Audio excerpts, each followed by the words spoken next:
नमस्कार मंडळी. आज आपण ढाबा स्टाईल अंडा कढीची रेसिपी बघणार आहोत. त्यासाठी मी 4 कांदे घेतलेले आहेत. ते स्वच्छ धुवून कापून घेतलेले आहेत. त्याचे लांब लांब असे लच्छेच्या लांब लांब त्याचे पाकळ्या मोकळ्या होतील अशा पद्धतीने कापायचे आहेत.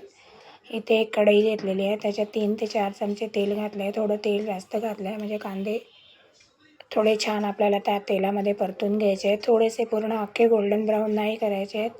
जस्ट थोडेसे 3-4 मिनटं आपल्याला त्याला मऊ होईपर्यंत शिजवून घ्यायचे आहेत. आणि थोडेसे गोल्डन झाले तरीही चालेल, काही हरकत नाही, पण खूप जास्त गोल्डन नाही करायचे आहेत.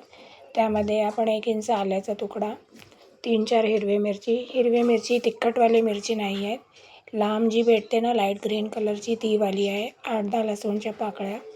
अशा पद्धतीने आपल्याला छान हे मिक्स करून घ्यायचं आहे. आणि त्यानंतर हे छान मऊ झालं की मग आपण एका मिक्सरच्या भांड्यामध्ये काढून घेणार आहोत.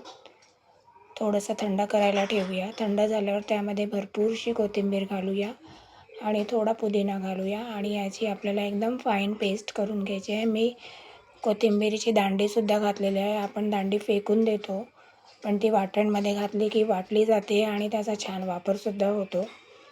तुम्ही बघू शकता इथे अशा पद्धतीने आपल्याला एकदम फाईन त्याची पेस्ट करून घ्यायची आहे. आणि पाणी मी फक्त 2 ते 3 चमचेच घातलं होतं, जास्त पाणी त्याच्यामध्ये घातलं नव्हतं, कारण की आपल्याला ग्रेव्ही थोडी घट्ट हवी आहे, एकदम पातळ नको आहे. मग सेम कढई मी पुन्हा चढवली आहे. त्यामध्ये थोडे काही खडे गरम मसाले घातलेले आहेत आणि जी आपण फाईन पेस्ट केलेली होती ती पेस्ट त्यामध्ये घालूया. आणि या रेसिपीचं मेन इन्ग्रेडियंट्स हेच आहे की जी आपली ग्रेव्ही आहे ती आपल्याला खूप छान भाजून घ्यायची आहे. ग्रेव्ही तुम्ही जेवढी भाजाल म्हणजे जेवढी तिला शिजवाल तेवढी त्या अंडा कढीची टेस्ट ही अप्रतिम लागते.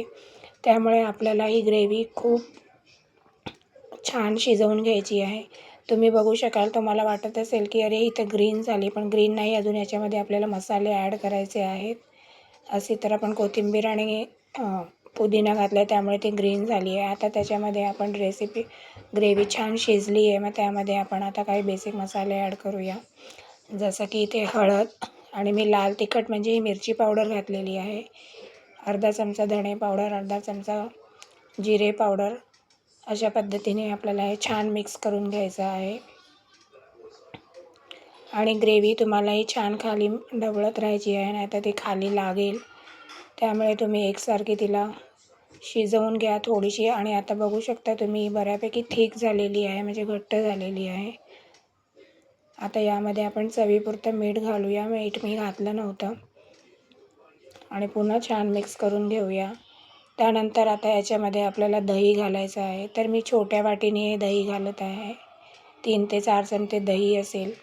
हे दही आंबट नाही आहे आणि पातळसुद्धा नाही आहे, घट्ट दही आहे. तुम्ही पण तशाच प्रकारचं दही यूज करा. आंबट दही नको आहे आपल्याला याच्यासाठी, नाही तर ग्रेव्ही ही आपली थोडीशी आंबट होईल आणि मग त्यामध्ये नंतर ती फाटतेसुद्धा. घट्ट दही असेल आणि पाणी कमी नसेल तर ते फाटत नाही त्याच्यामध्ये दही. आणि हे 1 मोठा चमचा मी मलाई घातलेली आहे. तुमच्याकडे मलाई असेल तर मलाई घाला, मलाई नसेल दुधावरची तर तुम्ही फ्रेश क्रीमसुद्धा घालू शकता. आणि हे छान आपल्याला अशा पद्धतीने मिक्स करून घ्यायचं आहे. आणि मी 5 अंडी बॉईल करून ठेवलेले होते.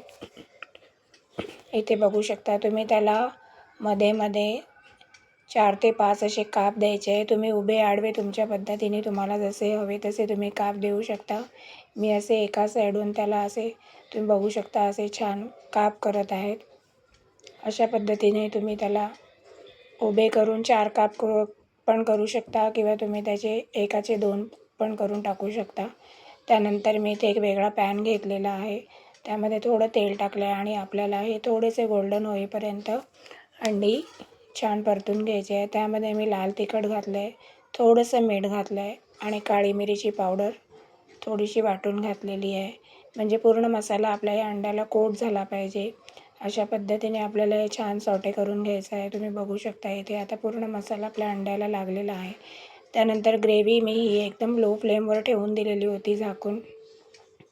आणि आता या ग्रेव्हीमध्ये आपल्याला हे बॉईल केलेले अंडी घालायचे आहेत. तुम्ही बघू शकता इथे ग्रेव्हीचा कलर पण खूप छान आलेला आहे आणि चवीला पण खूप छान लागते. वरून थोडीशी हाताने क्रश करून आपण कसुरी मेथी घालूया आणि अशा पद्धतीने आपली ढाबा स्टाईलची अंडा कढी तयार झालेली आहे.